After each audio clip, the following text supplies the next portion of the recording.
Hello दोस्तों, स्वागत है एग्जाम ब्रदर्स में। तो आज हम लोग बात करेंगे बाबू कि दो समरूप त्रिभुजों के क्षेत्रफलों का अनुपात क्या होता है।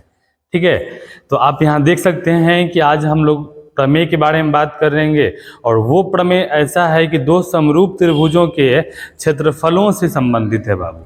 और ये प्रमेय कहता है कि दो समरूप त्रिभुजों के क्षेत्रफलों का अनुपात उनकी संगत भुजाओं के वर्गों के अनुपात के बराबर होता है। यानी कहने का मतलब ये है ना बाबू कि अगर मान लीजिए हमारे पास अगर दो समरूप त्रिभुज हैं, समरूप त्रिभुज से आप भली भांति परिचित हैं कि समरूप त्रिभुज क्या होता है। अगर नहीं जानते हैं तो जाकर पहले का वीडियो जरूर देखिए। ठीक है, देखिए कह रहे कि अगर दो त्रिभुज समरूप है ना तो दोनों के क्षेत्रफलों का जो अनुपात होगा, यानी यहाँ पर देखिए त्रिभुज ABC का क्षेत्रफल बटा त्रिभुज DEF का क्षेत्रफल, इनके संगत भुजाओं यानी AB स्क्वायर बटा DE स्क्वायर बराबर BC स्क्वायर बटा EF स्क्वायर AC स्क्वायर बटा DF स्क्वायर का क्या होता है, बराबर होता है। यानी एक लाइन में अगर हम बोले बाबू तो बोल सकते हैं कि दो समरूप त्रिभुजों के क्षेत्रफलों का अनुपात उनकी संगत भुजाओं के वर्गों के अनुपात के बराबर होता है। क्लियर बाबू? तो ये हमारा क्या है, थ्योरम है और इसको हम लोग आज साबित करने वाले हैं। तो आइए शुरू करते हैं बिना किसी देरी के। कॉपी और पेन निकाल लीजिए और आज का हेडिंग दीजिए आप लोग, दो समरूप त्रिभुजों के क्षेत्रफलों का अनुपात उनकी संगत भुजाओं के वर्गों के अनुपात के बराबर होता है। आप यहाँ देख सकते हैं कि थ्योरम में ही दिया है बाबू। ठीक है, कह रहा है ना कि दिया है कि दोनों त्रिभुज समरूप हैं। तो अगर मान लीजिए त्रिभुज ABC अगर समरूप है त्रिभुज DEF के, मैंने क्वेश्चन में दिया है बाबू, ठीक है ना, दोनों त्रिभुज क्या है, समरूप है। तो अगर मान लीजिए समरूप है तो जाहिर सी बात है कि इनके संगत कोण बराबर होंगे, यानी कोण A जो है वो कोण D के बराबर हो जाएगा। कोण A बराबर कोण D, बोलिए कोण B हो जाएगा बाबू किसके बराबर, कोण B हो जाएगा कोण E के बराबर। क्लियर है? और कोण C हो जाएगा कोण F के बराबर।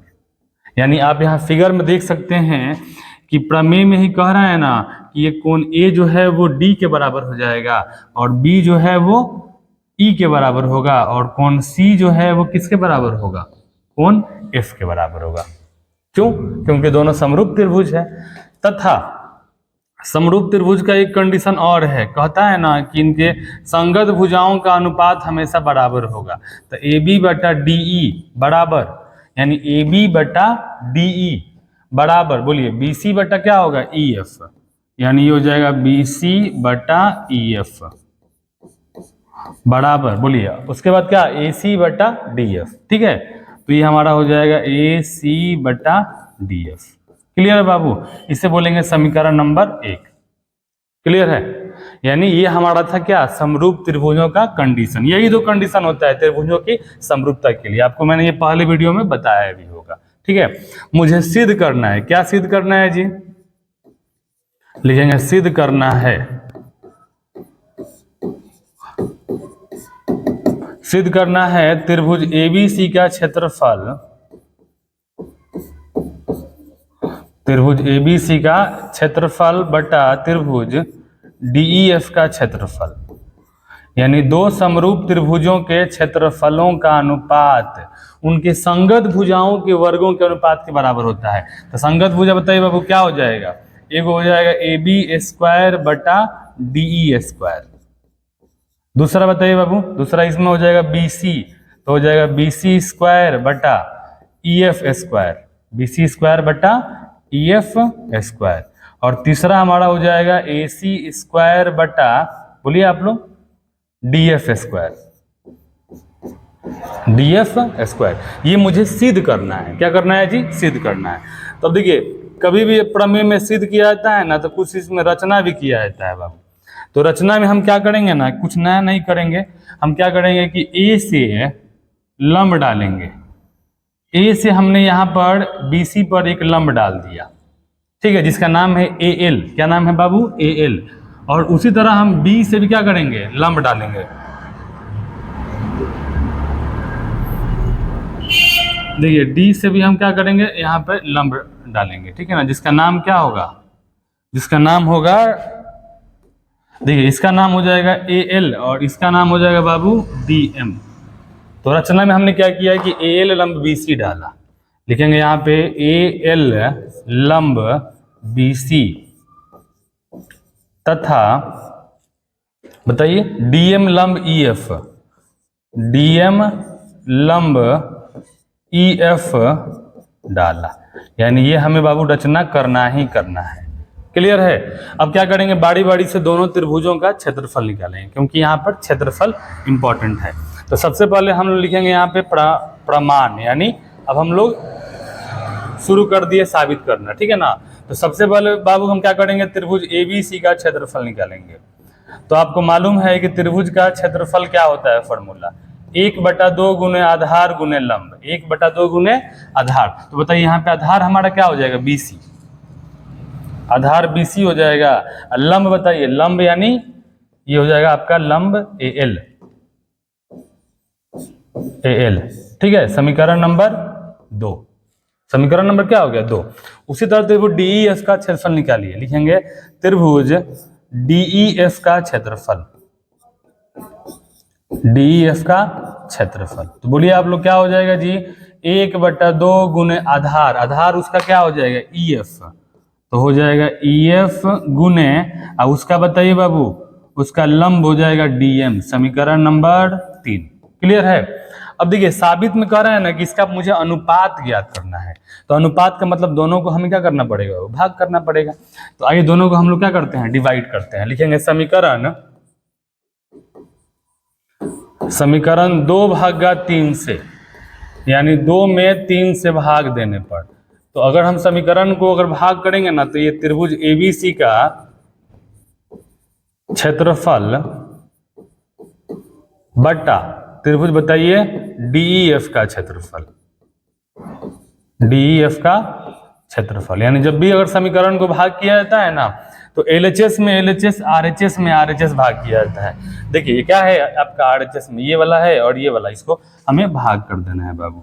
तो ये हो जाएगा 1/2 गुने, ये हो जाएगा बीसी गुने ए एल, बीसी गुने ए एल बटा, ये बोलिए 1/2 गुने क्या होगा बाबू, वहां पर था ईएफ, क्या था जी ईएफ, गुने लंब था डीएम। अब जहां यहाँ जो कट रहा है उसको काट दीजिए, 1/2 क्या हो गया, कट गया। तो लिखेंगे यहाँ, इसलिए त्रिभुज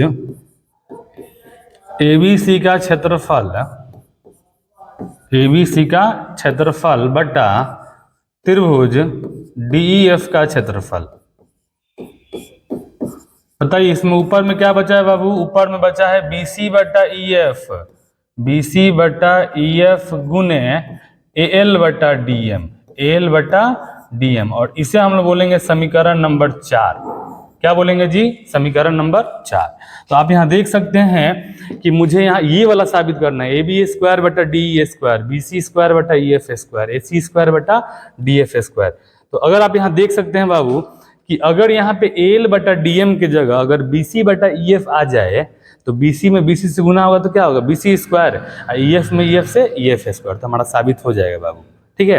अब हम क्या करेंगे ना कि यहाँ पे देखेंगे फिगर में कि 2 त्रिभुज आपके दिए हैं, एक त्रिभुज ए एल बी क्या, और दूसरा त्रिभुज डी एम ई। तो अब हम लोग फिगर में बात करेंगे कौन, एगो ए एल बी में और एगो डी एम ई में। तो ए एल बी और डी एम ई, तो लिखेंगे अब त्रिभुज ए एल बी और त्रिभुज डी एम ई में, तो अब ध्यान से देखिए बाबू, दोनों फिगर को ध्यान से देखिएगा। यानी हम लोग इस फिगर के बारे में बात कर रहे हैं, ठीक है ना, इस वाले फिगर के बारे में ए एल बी, और फिर बताइए ये आपका डी एम ई, यानी इस वाले फिगर के बारे में बात हो रहा है बाबू। तो आप अगर ध्यान से देखेंगे जब हम लंब डालते हैं ना, तो यहाँ का एंगल क्या होता है, 90 डिग्री, दोनों तरफ ये होता है 90 डिग्री, ये भी 90 और ये भी 90। तो एल बी में आपका कोण एल 90 और कोण एम बी क्या हो जाएगा 90। तो ये दोनों एंगल 90-90 होगा ना, तो इन दोनों क्या है, बराबर है, यानी कोण एल बराबर उसमें कोण एम, और ये दोनों क्या है बाबू 90 डिग्री एंगल है। 90 डिग्री है ना जी।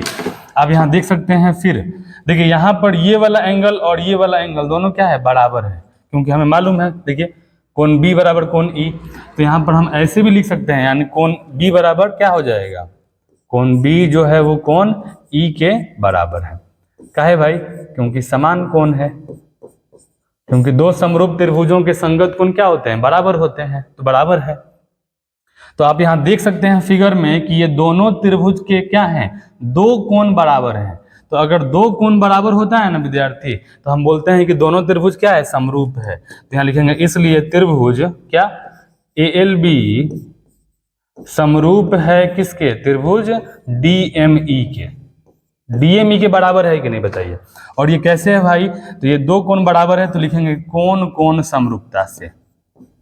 कोण कोण समरूपता से ये दोनों कोण आपके क्या हैं, सॉरी ये त्रिभुज, दोनों त्रिभुज आपके क्या है, समरूप है। तो अब बताइए समरूपता का नियम क्या कहता है कि अगर संगत कोण बराबर हो, यानी दो त्रिभुज समरूप हो, तो उनके संगत भुजाओं का अनुपात क्या होगा, बराबर होगा। तो यहाँ भी आप फिगर में देखिए कि इनके संगत भुजाओं का अनुपात क्या होगा, बराबर, यानी AB बटा क्या हो जाएगा, DE, AB बटा DE बराबर होगा BL बटा EM के, BL बटा EM के, या फिर AL बटा DM के। तो इसको हम ऐसे भी लिख सकते हैं बाबू, बोलिए क्या हो जाएगा, हमारा हो जाएगा AB बटा DE, AB बटा DE बराबर, फिगर में देखिए अच्छे से, बोलिए क्या हो जाएगा, BL बटा EM, ये हो जाएगा BL बटा EM। क्लियर है। और बताइए उसके बाद क्या होगा बाबू, उसके बाद तीसरा हो जाएगा हमारा AL बटा DM, AL बटा DM। तो ये हो जाएगा हमारा क्या, AL बटा DM। तो आप यहाँ देख सकते हैं कि AL बटा DM जो है वो किसके बराबर है, AL बटा DM जो है वो किसके बराबर है बाबू, देखिए फिगर में यहाँ पर AL बटा DM है ना, तो AL बटा DM जो है AB बटा DE के बराबर है। तो AL बटा अगर DM, मान लीजिए अगर AB बटा DE के बराबर है, तो AB बटा DE किसके बराबर है, BC बटा EF के बराबर है। तो हम यहाँ पे लिख सकते हैं बाबू, क्या लिख सकते हैं कि देखिए AB बटा DE अगर BC बटा EF के बराबर है, तो हम यहाँ लिख सकते हैं ना कि ये BC बटा EF के भी क्या होगा, बराबर होगा, क्या होगा, बराबर होगा। तो यहाँ पे लिखेंगे समीकरण कहाँ से, 4 से, समीकरण 4 से। बताइए वो समीकरण 4 क्या दिया हुआ है, समीकरण 4 कह रहा है ना कि त्रिभुज ABC का क्षेत्रफल, त्रिभुज ABC का क्षेत्रफल बटा त्रिभुज DEF का क्षेत्रफल, त्रिभुज DEF का क्षेत्रफल बराबर, देखिए उसमें BC बटा EF, तो BC बटा EF को वैसे ही रहने दीजिए, BC बटा EF, सॉरी स्क्वायर यहाँ दे दिया हम। देखिए ये हो हमारा, ये BC बटा EF तो रहेगा जी, BC बटा EF गुने, देखो यहाँ पे AL बटा DM है, क्या है जी, AL बटा DM। तो AL बटा DM की जगह हम लोग क्या लिख सकते हैं, देखिए AL बटा DM की जगह BC बटा EF लिख सकते हैं ना। तो यहाँ पे लिखेंगे हम लोग AL बटा DM की जगह BC बटा EF। अब देखिए बाबू BC में BC से गुना होगा तो क्या हो जाएगा, BC स्क्वायर। तो लिखेंगे इसलिए, क्या लिखेंगे, इसलिए त्रिभुज ABC का क्षेत्रफल बटा त्रिभुज DEF का क्षेत्रफल, DEF का क्षेत्रफल बराबर BC में BC से गुना करेंगे तो BC स्क्वायर, EF में EF से गुना करेंगे तो EF स्क्वायर। और ये हमारा बाबू क्या हो गया बताइए, ये हमारा साबित हो गया, क्या हो गया जी, ये हमारा साबित हो गया थ्योरम, ठीक है ना। और इसी को हम लोग ऐसे भी लिख सकते हैं, ठीक है ना। अगर हम यहाँ BC वाला अगर लिए हैं तो BC वाला भी ले सकते हैं, AB बटा DE अगर लेंगे तो यहाँ पे क्या हो जाएगा, AB स्क्वायर बटा DE स्क्वायर भी हो जाएगा, ठीक है बाबू। जैसा कि आप यहाँ देख सकते हैं, अगर ये यानी इसी प्रकार इन सबको भी साबित किया जा सकता है। तो यहाँ लिखेंगे इसी प्रकार, इसी प्रकार सभी को साबित किया जा सकता है, सभी को साबित किया जा सकता है। और ये थ्योरम आपके एग्जाम में 5 नंबर का आता है बाबू। कितने नंबर का आता है? 5 नंबर का आता है। अगर आप इसको अच्छे से समझ लेंगे तो इससे आपका क्वेश्चन भी आता है, ठीक है ना। तो इसको आप कॉपी में नोट करिए और इसको 2-4 बार अपने से बनाने का प्रयास करिए, देखिए आपसे बनता है कि नहीं बनता है। और इसके कथन को भी याद रखना है बाबू कि दो समरूप त्रिभुजों के क्षेत्रफलों का अनुपात उनकी संगत भुजाओं के वर्गों के अनुपात के बराबर होता है। मुझे उम्मीद है आपको ये कॉन्सेप्ट समझ में आया होगा। थैंक यू, धन्यवाद।